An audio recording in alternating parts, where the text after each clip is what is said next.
Oke, lanjut ya, kita masih di transaksi 7, kemudian mengenai retur penjualan. Jadi, untuk merchandise inventory sama cost of goods sold ini, nominal ini tidak given, artinya tidak diberikan dari soal. Nah, makanya kita harus menuju ke inventory card dulu untuk akhirnya mencari berapa jumlah nominalnya. Nah, ini didapat dari dua nominal item. Jadi ada portage, ada juga satelit. Nah, kita cek ke inventory card. Tadi di pembahasan sebelumnya kita sudah satu persatu membahas gimana cara masukinnya, kemudian sampai dengan menghitungnya, sampai akhirnya kita lihat di cost of goods sold-nya. Nah, informasi mengenai cost of goods sold itu bisa kita lihat di total yang ada di in ataupun ada di out. Oke, kita coba tandain. Jadi kalau kita mau lihat COGS, itu kita bisa lihat di in atau enggak di out. Nah, oke. Karena dia penjualan, berarti otomatis kita lihatnya di COGS yang di out ya. Nah, karena COGS itu hanya untuk penjualan aja. Nah, berarti ketika dia retur, nah COGS yang pertama, elektronik komputer ini 32 juta, kita catat di sini, 32 juta. Kemudian ini yang portage 32 juta. Nah, COGS yang kedua. Nah, COGS yang kedua untuk satelit. Nah, ini ada 12.500. 32 juta sama 12.500 ini kita jumlahkan. Oke, sini kita pembuktian 32 juta sama 12.500. Nah, ini hasilnya adalah sepertinya ini salah. 32 juta. Kita ulangi 32 juta.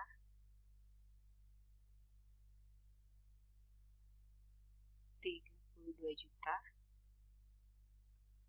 sama 12.500. Nah, ini hasilnya adalah ini harusnya hasilnya adalah 44.500.000 ya. Jadi dari 32 juta ditambah 12.500 hasilnya 44.500.000. Oke. Nah, ini 32 juta ini dari yang portage, kemudian yang ini dari yang si satelit. Nah, ini kalian gak usah breakdown satu-satu, jadi cukup kalian jumlahkan aja. Nah, kemudian baru kita masukin ke jurnalnya seperti ini ya. Gitu. Nah, selanjutnya kita masuk ke dalam buku besar pembantu. Nah, ini langsung masuk ke dalam elektron komputer, tanggal 7, retur penjualan. Nah, ini yang kita fokusin adalah karena ini adalah buku besar pembantu piutang, berarti yang kita lihat adalah piutang. So, kita balik lagi di sini, kalau receivable-nya itu ada 2. Nah, ini kita jumlahkan ya. Nah, ada 52 juta sama 5.200.000. Nah, berapa di sini masuk? 57.200 ya, berarti. Nah, ini 57.200 di kredit. Nah, otomatis ya udah dari sini 3.900 dikurang 5.700 hasilnya adalah 2.16.700. Seperti itu. Oke, selanjutnya adalah transaksi nomor 8. Nah, di sini ada keterangannya voucher kas kecil. Seperti biasa, evidence number-nya V12-3 tanggal 9 Desember 2009. Dibayarkan kepada toko Alfa Niaga, jumlahnya 1 juta, keterangannya pembelian perlengkapan toko. Nah, voucher kas kecil ini jadi untuk transaksi-transaksi yang memang harganya 0 sampai dengan 1 juta menggunakan voucher kas kecil. Seperti di informasi umum yang di atas, tapi untuk transaksi pengeluaran kas yang harganya di atas 1 juta, dia menggunakan cek atau nanti biasanya masuk ke dalam cash in bank. Gitu ya. Nah, langsung saja pembelian perlengkapan toko atau store supplies. Nah, ini kalian biasakan untuk menghafal akun-akunnya beserta artinya. Nah, masuk ke dalam jurnal kas kecil, kemudian jurnalnya adalah store supply 1 juta dan petty cash 1 juta. Petty cash itu kas kecil. Langsung saja kita masuk ke dalam Excel. Nah, ini seperti biasa date-nya 9, evidence number-nya F123. Nah, kemudian pembelian perlengkapan toko. Nah, di sini debitnya store supplies 1 strip 1600. Ini ada di informasi umum kode akunnya. Kemudian di sini ada total 1 juta dan petty cash-nya di kredit 1 juta. Next, transaksi nomor 9, di sini ada transaksi pengeluaran kas. Nah, di sini kita bisa cek ada evidence number, ada date seperti biasa, dan juga ada nomor cek. Kemudian, keterangannya adalah dibayar kepada PT Sumber Makmur BC Bandung. Jadi, si Sumber Makmur ini adalah supplier kita. Sejumlah 23.100.000, keterangannya pelunasan faktur tertanggal 23 November. Nah, di sini kita langsung saja. Yang pertama, catat ke dalam bukti pengeluaran kas. Ini masuk ke dalam jurnal pengeluaran kas. Yang kedua, karena berhubungan dengan pelunasan faktur, tinggal kita lihat apakah dia utang ataupun dia piutang. Nah, karena bukti pengeluaran kas yang berhubungan dengan melunasi utang, ngeluarin duit utang, berarti otomatis masuk ke dalam buku besar pembantu utang, ya. Nah, di sini langsung aja jurnalnya accounts payable 23.100.000 sesuai dengan jumlahnya. Kemudian cash in bank-nya 23.100.000 ya. Nah, ini ada yang kurang jadi kode akunnya itu nggak boleh salah ya. Jadi kita harus beri nama sesuai dengan informasi umum yang ada di atas. Nah, gitu.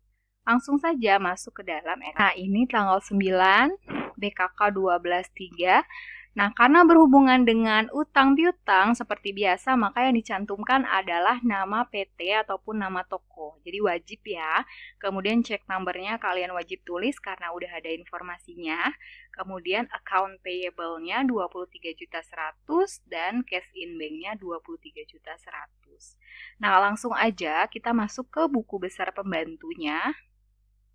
Ke buku besar pembantu utang nih ya. Nah, kita cari PT Sumber Makmur. Nah, di sini ada saldo 23.100.000 sesuai dari informasi awal. Kemudian tanggal 9 terjadi pelunasan sebesar 23.100 di debit. Jadi, dari mana di debit? Balik lagi tadi account payable ada di debit. Kemudian kita langsung masuk aja, posting aja 23.100.000 ini di debit. Kemudian balance-nya atau saldonya itu 0. Kenapa? Ini wajib kalian tulis 0 ya. Gitu. Nah, kenapa? Karena di sini 23.100.000 dilunasin 23.100.000 berarti sisanya 0. Seperti itu. Oke, the last transaction dari part ini, dokumen transaksi nomor 10. Nah, ini ada faktur. Kita lihat apakah dia faktur penjualan atau faktur pembelian. Nah, pertama kita lihat kopnya. Kalau di atas biasanya kopnya PD Subur selaku company kita atau perusahaan kita. Nah, ternyata di sini kopnya PT Samudra gitu. Nah, berarti otomatis ini adalah faktur pembelian ya, gitu. Nah, kita cek juga kalau misalnya Samudra itu merupakan supplier kita atau pemasok kita, otomatis ya kita beli barang dong ke dia, makanya ini faktur pembelian gitu. Kemudian di sini ada purchase order. Nah, ini adalah keterangan purchase order, berarti pesanan pembelian. Nah, ini sebagai keyword atau kata kunci kalian juga. Terminnya N/30, jumlahnya 303.600. Nah, ini ada kuantitinya, ada juga jenis barangnya, dan juga nominal harga, PPN, dan jumlah. Nah, maka di sini akan masuk ke dalam jurnal pembelian, ya. Kemudian masuk ke inventory card karena berhubungan dengan barang, dan juga masuk ke dalam buku besar pembantu utang. Nah, yang perlu kalian ketahui, harga ini yang nantinya akan kita masukkan ke dalam inventory card. atau kartu persediaan ya. Jadi kalau misalnya setiap ada faktur pembelian itu nanti harganya akan berubah nih di inventory card.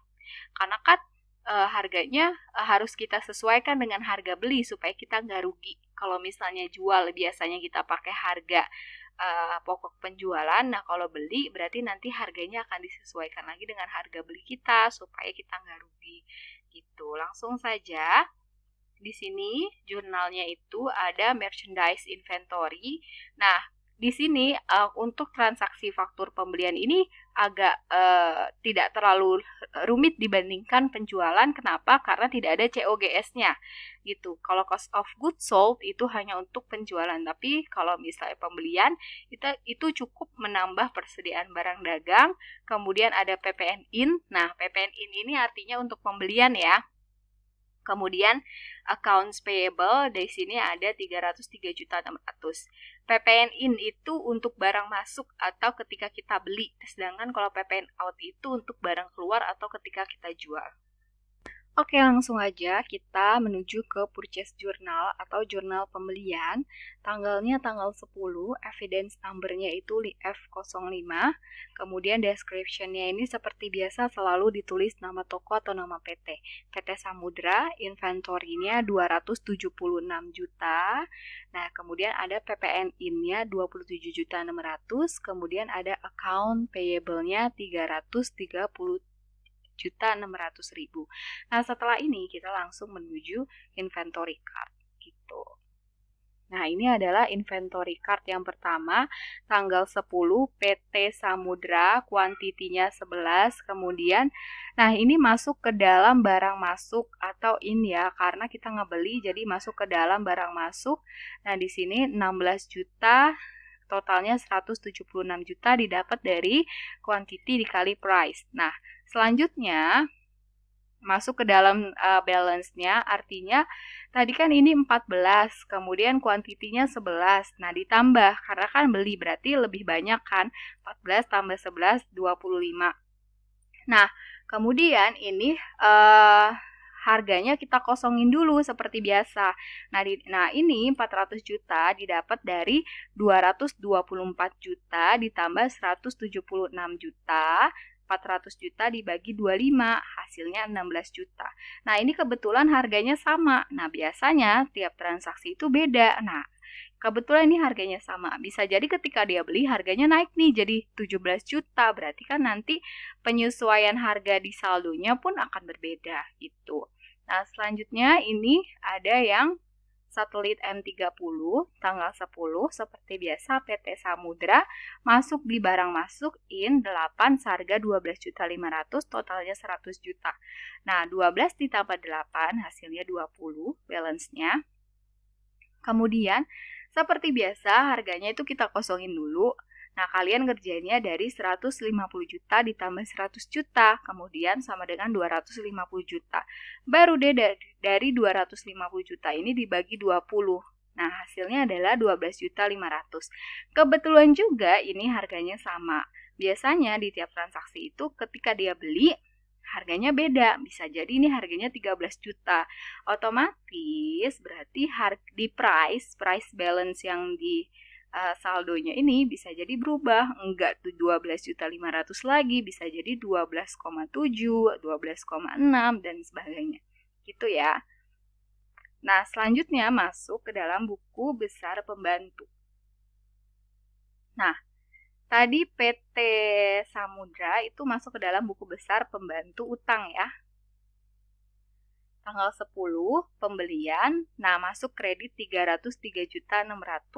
Nah, kemudian di kreditnya juga nambah sebesar 303.600. Dapat dari mana? Bisa balik ke dalam jurnal purchase journal. Nah, ini account payable ada di kredit sebesar 303.600. Langsung kita posting aja ke subsidiary ledger atau buku besar pembantu. Nah, ini masuk ke dalam kredit 303.600. Oke, sampai sini aja penjelasannya dari dokumen transaksi 6 sampai dengan dokumen transaksi 10. Apabila ada yang belum paham, bisa tanyakan ke PJ kalian atau langsung menghubungi Ibu. Oke, terima kasih atas perhatiannya. Assalamualaikum warahmatullahi wabarakatuh.